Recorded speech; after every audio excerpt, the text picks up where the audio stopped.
Hello again, my friends. I'd like to welcome you to another video, and this is going to be a little bit of a historic video. We're going to talk about George Washington, and I've shown you this model kit of the crossing, and this is basically the introduction to going into the Battle of Trenton. Of course, this famous event took place on December 26th of 1776.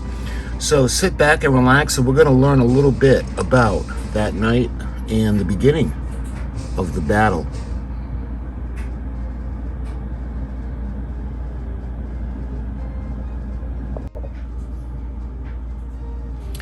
Okay, so what I wanted to do was provide a little bit of history beyond this scene, the famous painting, the sculptures, the model kits.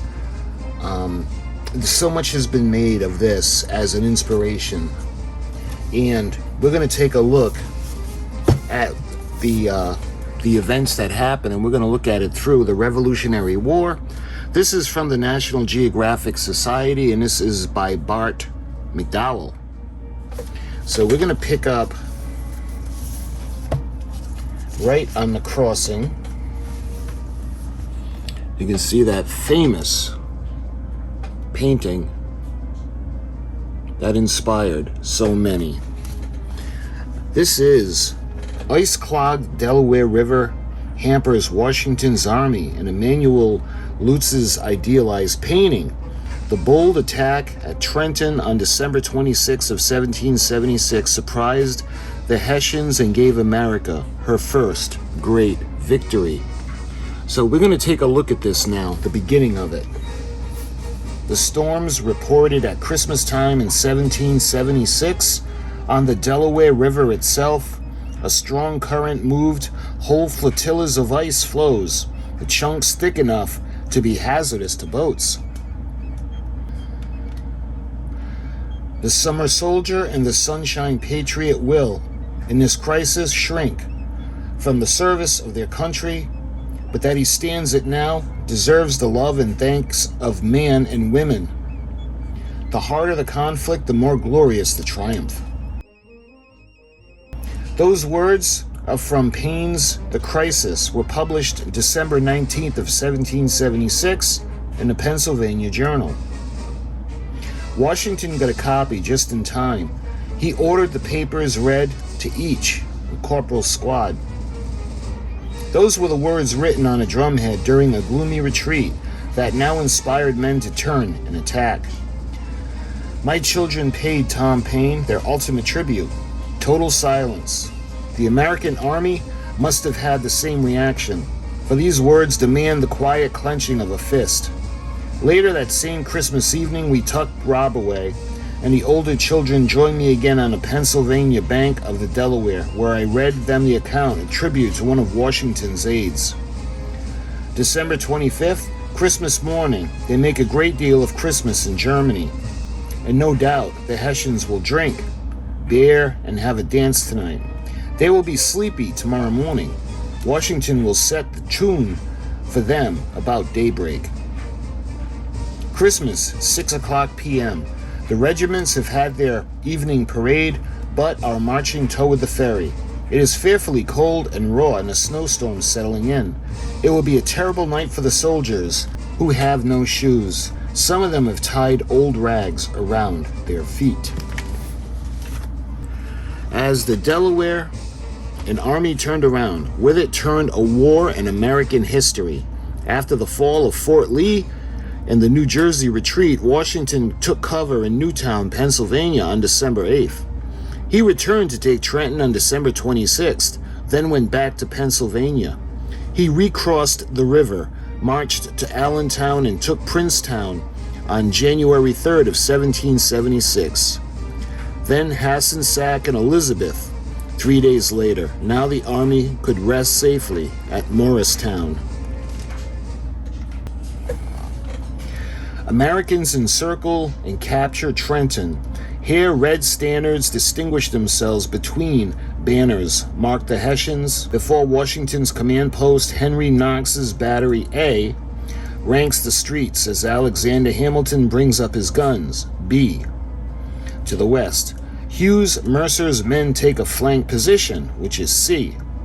In the sight of the Delaware, John Sullivan's column, D, swings around the river road south of the village to secure the bridge, E, over Assunpink Creek, where some of the enemy escaped. Startled, Hessians form and await orders by Michael's Church, St. Michael's Church, which is F. Their guns, G, duel briefly with Knox's. Driven from the town, musket and cannon, Colonel Jonathan Rawle tries to break out eastward past the Friends Meeting House, which is H. Sullivan's force, which is I, turns him back with the other Patriot units block the way northward. Rawle attempts to retake the town but fails and falls wounded. His men regroup near the orchard, which is J, repulsed in the last sally, which is K, and the leaderless Germans now surrender.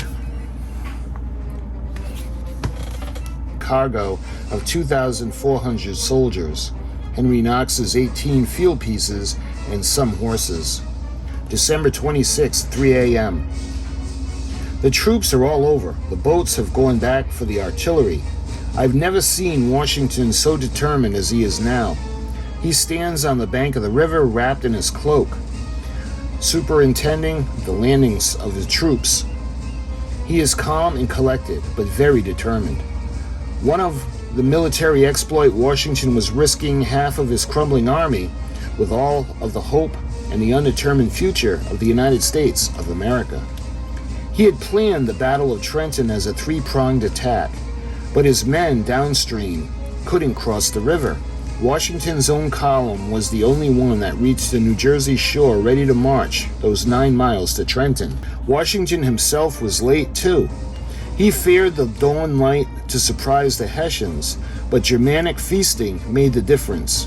The commander, Colonel John Gottlieb Rawle, had enjoyed his wine and cards through all of Christmas night. He had just begun to sleep off his party when American troops simultaneously entered both ends of the town. A Hessian lieutenant roused Rawle and threw on his clothes, mounted the horse, and tried desperately to organize a defense, but Knox's cannon raked the streets. American infantry cut off escapes from the village. Rawle ordered a bayonet charge with his proud German band, making brassy music to urge the men on. Then muskets and rifles began to blast from windows along the streets. The Americans had dried their wet flints in the warmth of Trenton homes. They took deadly aim. Rawle toppled from his horse, mortally wounded, and the men soon surrendered. By 9:30 a.m., the day's fighting was done. Not one American had been killed. Only 500 Hessians escaped, and Washington took nearly 1,000 prisoners. 6 brass field pieces, 40 horses, 1,000 muskets and rifles, musical instruments, and 40 barrels of rum. The latter presented a danger, so Washington ordered all the casks staved in to prevent what the troops call barrel fever. Washington had hoped to press on, but the small force had now had prisoners and booty to tend to. The storm still raged on, so Washington crossed the Delaware westward to Pennsylvania for the rest of the new preparations. He could move again, he calculated, on December 29th, but just 2 days after that, his enlisted men would give the opportunity was great, and fleeing. There was only one thing to do. Washington must make a personal appeal to the men. He had always avoided oratory, and now he had to move men to risk their lives. He could even pledge his own credit against the bonus he offered soldiers who would stay another 6 weeks. The troops gathered, and General Washington spoke as well as he could. Would volunteers step forward? An awkward and terrible moment followed. Not a single man stepped out. The general simply tried again, returning to repeat his arguments. Something in his second appeal struck the hearts of those cold, battle-sick men. A few came forward, then more, then almost all. Now the move against Princeton was possible. In a way, it was the most daring gamble of all, since the British were now alert, and led by a tough, swift officer, Charles, 2nd Earl Cornwallis. The last day of 1776, in fact, was Cornwallis's 38th birthday, and that there was the very day that Washington and 5,200 men, about half of them militia, completed another crossing of the Delaware and grouped themselves in Trenton. So you can see this illustration right here.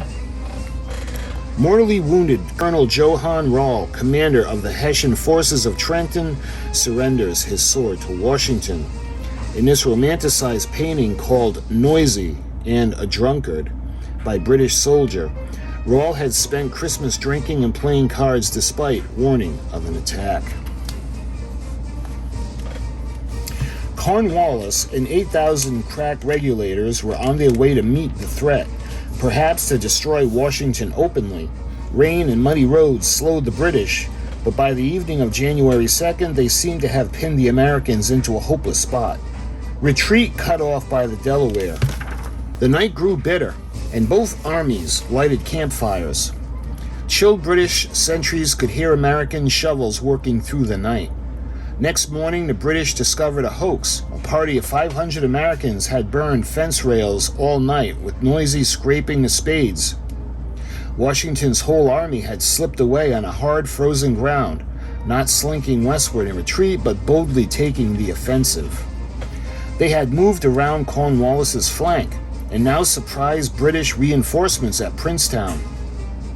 The tightly stretched British line had outposts snapped. American contingents took Hasselneck and Elizabeth.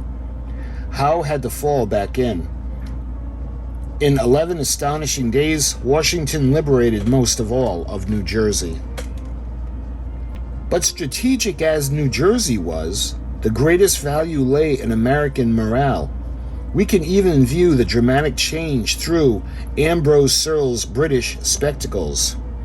On Christmas Eve, his diary clucked at the Congregational Declaration as the dying groans of a rebellion.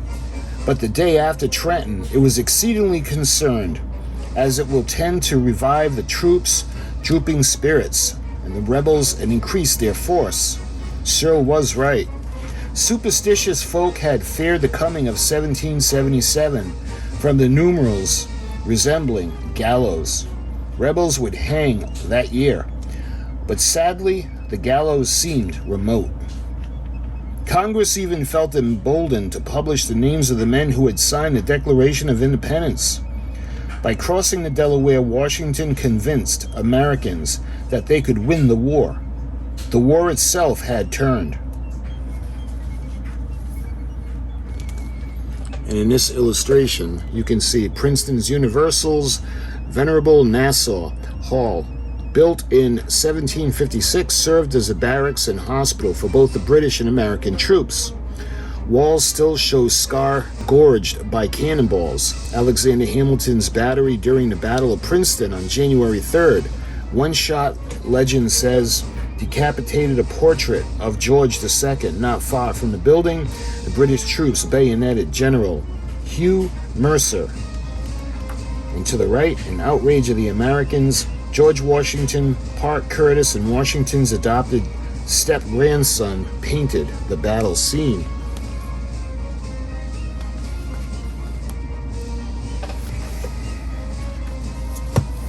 So I just wanted to give you a little bit of history on this famous painting and the activities that actually took place in 1776.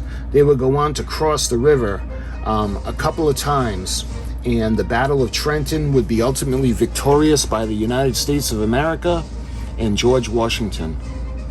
So my friends, I hope you enjoyed this video. As we celebrate our nation's 250th anniversary, I thank you so much for watching and have a fantastic Independence Day.